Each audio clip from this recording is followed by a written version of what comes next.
Don't hang up that phone. We've found what you're looking for. Welcome to the Let's Talk Cabling Podcast with Chuck Bowser, RCDD. Well, seeing how we're pulling Category 6A, the most powerful twisted pair in the world, you gotta ask yourself this one question. Did I pull 295 or 300 feet? Well, do you feel lucky? Do you, punk? What exactly does RCDD stand for? Registered Communications Distribution Designer. Just the expert you need to ensure your cable plant performs exactly as designed. The elite professional, knowledgeable, and experienced in leading-edge ICT design principles. Now, send the new guy to the truck for a bucket of dial tone and the cable stretchers, while you listen to an informative program on telecommunications.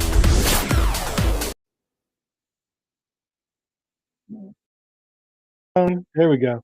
Welcome to After Hours Live with Chuck Bowser, RCDD, Thursday night, 6 p.m.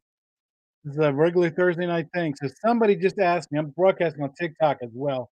Somebody just asked me, does the brother labeling machine back there, is it a giveaway? No, it is not a giveaway. It's my labeling machine. You ain't getting it, okay? So shout out from Hong Kong is in the house. Hong Kong is in the house. How's everybody doing tonight? Right, so let me see here, so let me make sure. Oh, you know, I forgot to put in the questions today. Oh, dang it. So let's see. Remember, how do we start every single episode of After Hours Live with Chuck Bowser RCD? What are you drinking? What are you drinking? Well, Chuck is really excited tonight. Exciting tonight. I'm drinking water. Yeah, water. Yep. Make sure you put in the comment box or the whatever box, whatever you're drinking. If you don't mind, give me, for those people on TikTok, give me some like, give me some love. Diet Mountain Dew. George is drinking. Cable Dog Supreme is in the house, and he is drinking water. Shanti, you never responded to my message. I owe you a phone call, so let's hook up. I can't do it tonight because I got stuff going on tonight, but I owe you a phone call, so let's make sure we get that squared away, my friend. So it's been a great week. It's been a great week for you guys.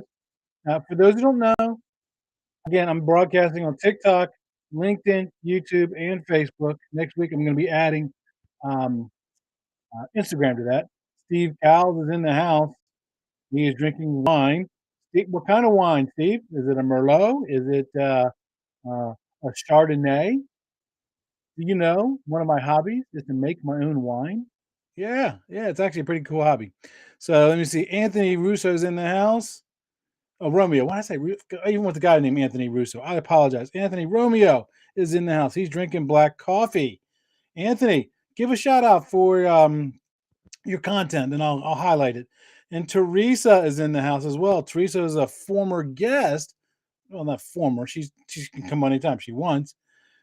She's out there in Utah. You may want to hang around for today's conversation because we're talking union versus non-union. Yeah, it's going to be an exciting conversation. Yep. And then let me see. He's always drinking a blueberry red blend. Very cool. Very cool. All righty. So we did the what are you drinking? Everybody's already answered that. So the next thing obviously must be the acronym challenge. So let's put up the acronym. Now, the people on TikTok cannot see the acronym. The acronym is OLED. OLED. OLED. What is it? If you think you know the answer to that acronym, put it in the chat box. What does the acronym OLED? And of course, I can't have an acronym challenge without doing my normal acronym thing. Okay, right? We have to control our acronyms, right? So make sure that you spay or neuter your acronyms. We have enough. We need to control the population. Spay or neuter your acronyms. So first answer attempt from Chicken Wings to Go on TikTok, and he says OLED stands for optical light emitting diode. You're not right. No, it does not stand for that. It stands for something else. Let me see what people in the chat box on LinkedIn have said. Ooh, look at that! Steve Cowles got it right, and so did Anthony, it is organic light emitting diode. Organic light emitting diode. So what an OLED, it transmits the visible light spectrum, but it does not require an LED backlight like an LCD display does. So what does that mean? An OLED display is going to give you a much deeper black color on your screen. Now, the common disadvantage of OLED TVs is their limited lifespan because of the organic material inside of them. That's why you don't see too many OLED displays, right? So oh, I forgot to turn off my graphic. Sorry about that, ladies and gentlemen. So let's turn it off. Up, up, up, up. There we go. It's one of them days. It is the one man band, right? I want to share this with you. I came across this saying, and I love this saying. And so I want you to think about this and tell me what you think in the comment box. And it's not me. This is a quote. I got this from somewhere else. I don't remember where. So the quote is, an industry grows when old men plant trees of knowledge at the shade of which they will never sit in. I'll say that again. An industry grows when old men plant trees of knowledge at the shade of which they will never sit in. Think about that. That's deep. That is deep. And that's kind of it rang with me because that's what I'm doing. I'm planting seeds of knowledge and all these new people in the industry and people who are at different levels of the industry. I'm never going to benefit from the knowledge that I'm sharing, right? But good people do things for other people. Good people do things for other people. I just love that saying. What did you think about that saying? I just thought that was absolutely cool, right? Somebody says, Anthony says, military acronyms ain't no picnic. Absolutely. I agree with that 100%. Right. It's only deep if you understand it, which I don't. I'll explain it to you later, George. Give me a call after the show. And Justin Hobbs, RCDD technician, CMACE. I don't know what those acronyms mean. Uh-oh. What does CM and ACE mean, Justin? Let me know in the chat box. He says, I think ICT is bad with acronyms. Try aviation. Oh, yeah. Yeah. Aviation is pretty bad too. My son is a pilot, and I get to deal with that all the time. Okay, so here's the first question. First question. Remember, if you have a question, put it in the comment section on TikTok, put it in the comment on the caption. But I do have a lot of questions to get through tonight. If I don't answer your question tonight, I will answer it definitely on next Thursday night. So the first question comes from Clyde, and Clyde says he wants to know, what does UL mean, and why does my inspector want to see a UL label? All right. Now, so what is UL? UL is Underwriters Laboratory. It's a nationally recognized testing laboratory, NRTL. So in order for something to be listed and be approved to be installed in a building, it has to be a listed product. Now, the code book says it's got to be tested by a NRTL. It doesn't say UL. It just says a NRTL. There's more than one NRTL than UL, right? The UL is just the most common one that's known in our area. Some examples of other NRTLs include Intertech. I wrote down a few here. NSF International, CSA, just to name a few, right? So there are other NRTLs. Just UL just seems to be the most commonly known one in the United States, right? Now, the UL is basically a label is required on any electrical device or electrical cabling and the products that's going to be installed by low voltage. Also, high voltage and other stuff too, but what is a low voltage show? So it focuses on UL show. Oh, very cool. So somebody here says they work for UL at a time. Awesome place to work. Very cool. You may not like the tail end of my conversation then, Justin. I'm just going to give you a heads up, right? Um, so what does UL do? UL, they test things. They have their own standards. And I think I've explained this before. When a product's listed, they're actually going to test it, and they're going to verify that it meets their standards, and then it's given a UL stamp, and it's good to go, right? Now, here's the thing. They publish their own standards, and they do their own tests. So in order for something to be tested by UL, you have to pay UL to test it. And maybe Justin can shed some light on this, but um, I found that the prices range can anywhere between $10,000 and $30,000 for UL to test something. So, Justin, since you used to work there, maybe you can share some insight on that. And then you may have to pay UL royalties after the certification to keep that UL certification. Now, what does that mean? So the states don't have any control on the standards that the UL writes. They don't. UL writes their own standards. And then UL will then um, they'll reach out to local 47 jurisdiction, and then they will get them to have UL written into their stuff. Now, Justin, this is where you might want to cover your ears. I have no hate for UL, but here's a dirty secret behind UL. So UL is sitting on about $850 million of investment, and it makes about $25 million a year. Now, there's absolutely nothing wrong with a company making money, but here's a problem. The trustees who work for UL, they make about $150,000 a year. And guess how many hours a week they work? 1.5. 1.5 hours. And they get paid $150,000. The CEO gets paid seven figures. The vice presidents get paid high six figures, right? Again, there's nothing wrong with the company making money and the executive management making money. But remember, the intent of UL is to make sure that everything is safe. Everything is safe. Now, here's the problem that I don't like about UL. They give money to local governments, so that way local governments kind of get buy-in and start putting them in their stuff for enforcements, right? Now, that sounds kind of like a rigged market to me. A rigged market to me.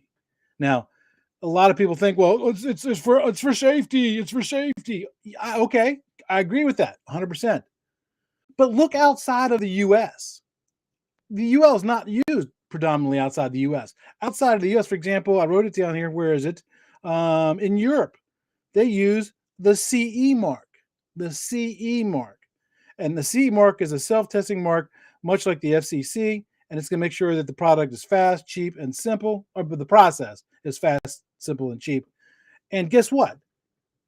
There's not any more people dying from electrocution in Europe than there is in the U.S. So it's a to me, the safety is the secondary purpose of UL. The first purpose is making money, and I think that's wrong. I don't. I'm not saying they shouldn't make money. I'm just saying I think that they that they really primary focus should be on safety.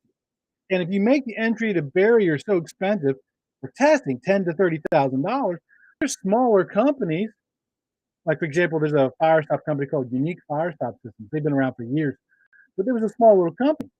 When they came up with their first fire stop system, they probably couldn't afford that $10,000 to go get it tested, right? So they make the barrier to entry so hard. It's just not worth it. So they're great, but they're not as pristine and pure as snow as you think they are. So the inspectors want to see that UL label because on the backside, UL has been talking to their higher ups within the county governments and the state governments, and they got it written into their stuff. So that's why I have mixed feelings about UL. And Justin says that I'm not wrong. So there you go. Um, yeah, there you go. So somebody actually posted in the comments. Let me read this real quick. And it's too long for it to put in the thing because it'll cut off. And it says ETL means the product was tested and approved by Intertech Testing Services, formerly known as Edison Testing Laboratories. UL means it was tested and approved by Underwriters Laboratories. What is the difference? The big difference is they're two different companies. They're both UL is a private company. UL is a private company, and so is ETL, and they have their own standards. So that's the big differences. I don't know about pricing. I don't deal too much with Intertech, but I'm aware of them. So I'm not really sure the differences. But that's really good. Somebody from Australia is in the house, and they said that they use RCM in Australia. Hey, acronym challenge, Mr. Person in Australia. What does RCM stand for? I don't know. Educate me, please. Okay, please educate me. Oh, hey, did you notice the QR code up here in the top corner? See that QR code? Put your phone on it. Think. You can go to all my social media platforms. You can buy me a cup of coffee. You can even schedule 15 minutes to talk with Chuck Bowser, RCDD. So there you go. Make sure that you do that. Make sure you follow that. So here comes the next question. And this one's from Travis from YouTube. And Travis says, "What is that shark doll on your desk?"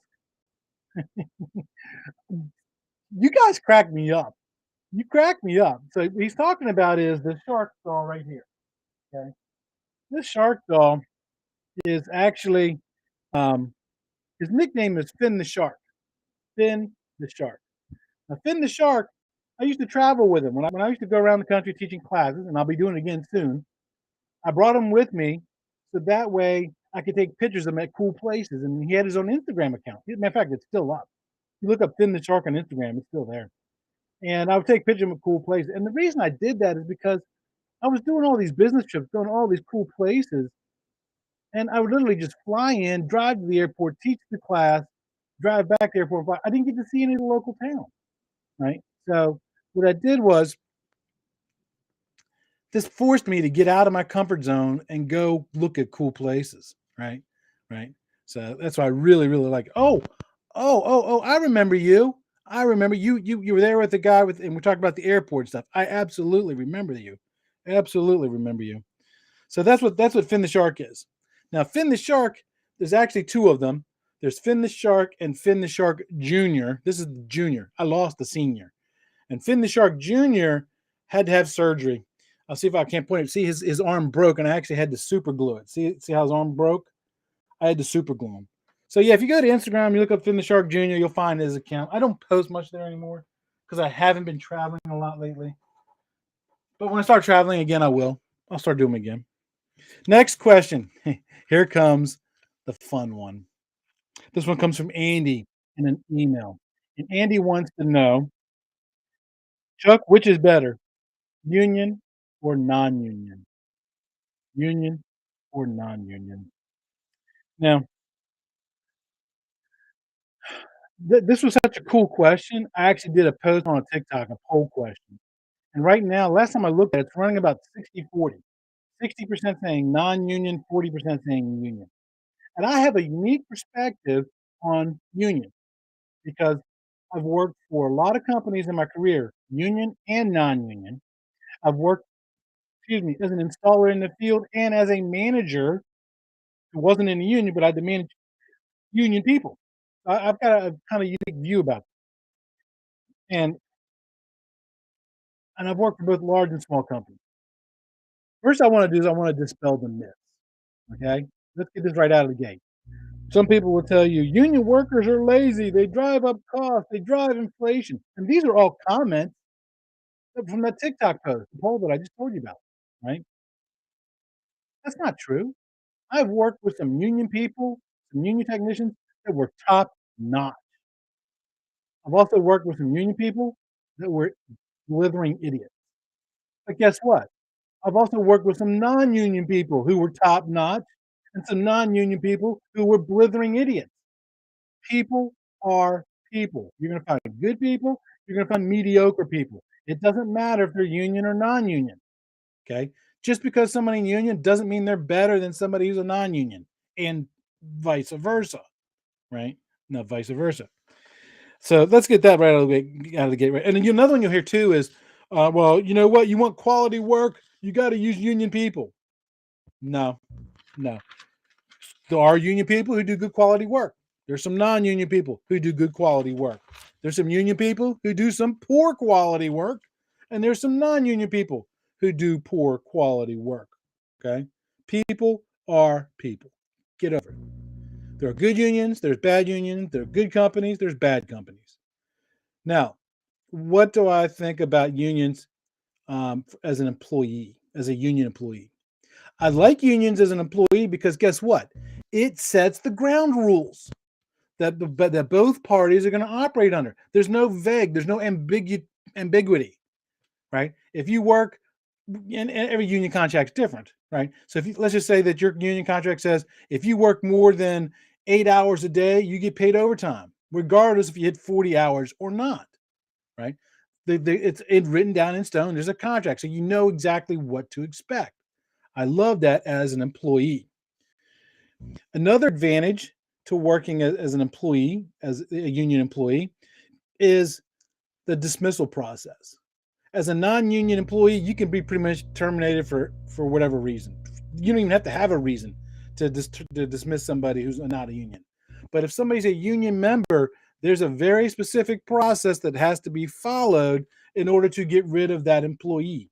Even if it's clear as day that that employee needs to be fired, there's a specific process that needs to go through. And again, it's to protect that union employee. Right? Now, what do I like? What did I like as working as a non-union employee? One of the things I really loved working as a non-union employee was I love the fact that I could go to my boss and I could say, look, all your other Big C technicians are doing this. I'm doing this plus that because I go home and I study every night and I'm learning and I'm improving and I can negotiate a better salary. Okay. I can negotiate a better salary. The unions, there's classifications and you make whatever your classification is. Right? There's some leeway there, but not as much as as a non-union person does, right? Also, um, as a non-union person, you don't have any dues coming out of your paycheck. One of the things I used to hear, because I used to be for IBEW in the DC, and we were low voltage, and I remember quite often I'd hear other people say, because I never went to the union meetings, and I'd hear the other people go to the meeting and say, they don't even talk about low voltage stuff. They pretty much ignore us, right? So that's kind of like an advantage or disadvantage there as well. Now, as a manager, managing union employees, here's what I loved. So the way that it works is when you bring somebody in, they actually work for the union. They don't work for the company, right? And so right now, let's say your normal workforce is 10 technicians. 10 technicians. All right. And you have the same 10 technicians, and all of a sudden you get awarded a really big project. And this big project requires you to have 30 employees. 30, 10 to 30. So you got to hire 20 people. If you're a union contractor, one phone call to the union hall. Say, I need 20 people off the bench. And they will send you 20 people. Boom. Next day, you have 30 people on site.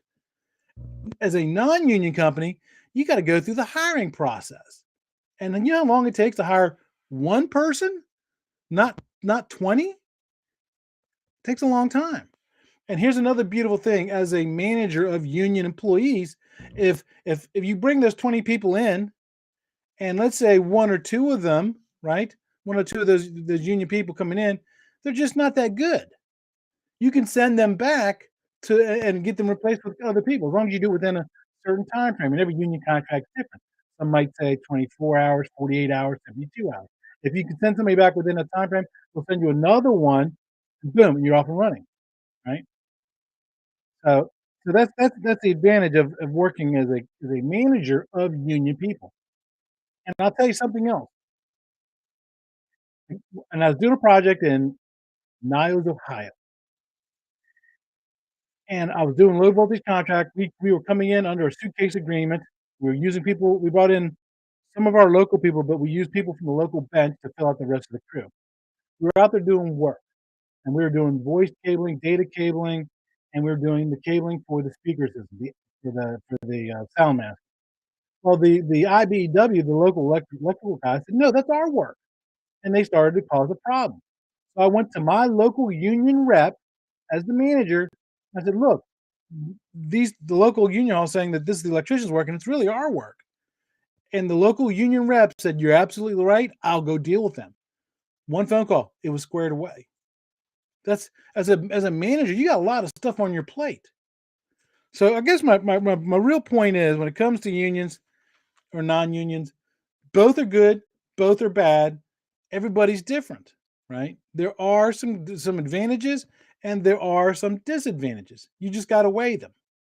There are some good companies that'll pay you really good salaries, really good benefits, and then the union will guarantee that as well. There are some small companies that may not pay you as much, But you know what? On the long run, maybe it's better working for a small company. So you'll never hear me say one's better than the other because I work for both, and each one has its own benefits. That's my thoughts on uh, on unions versus non-unions. Next question from Jeffrey says, Chuck, I am a Bixie tech starting out my own company. I want to do more than just cable. For example, I want to set up and install hubs, routers, and switches. What is a good computer certification that I need to get first? That is a great question. Now, I'm an old cable dog. I've never done computers. I've set them up, but I don't do programming and I don't do hubs, routers, switches. I'm a cable guy, right?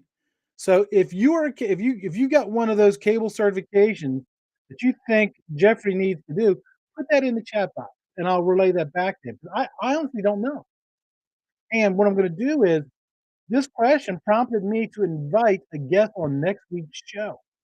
And that guest is going to be Andrea, I can't think of her last name, Hoffman or something like that. She's on TikTok as just an IT girl. And this is exactly what we're going to discuss. IT certification. IT certification. Okay, so the next one is from Lisa, and this is via an email. And Lisa says, I'm installing some cable tray. I want to know how often it needs to be supported. Okay, first I'm going to tell you it depends on the weight, how much heavy the stuff is you have inside of it. Okay, the more weight, the closer those supports have to be to each other. Right. So what that means is follow the manufacturer's instructions. Go to the manufacturer, look it up. If it's not in their catalog, call them, send them an email. We work in the communications industry, right? Communicate. Some people. So follow that. If nothing else, if for some reason you can't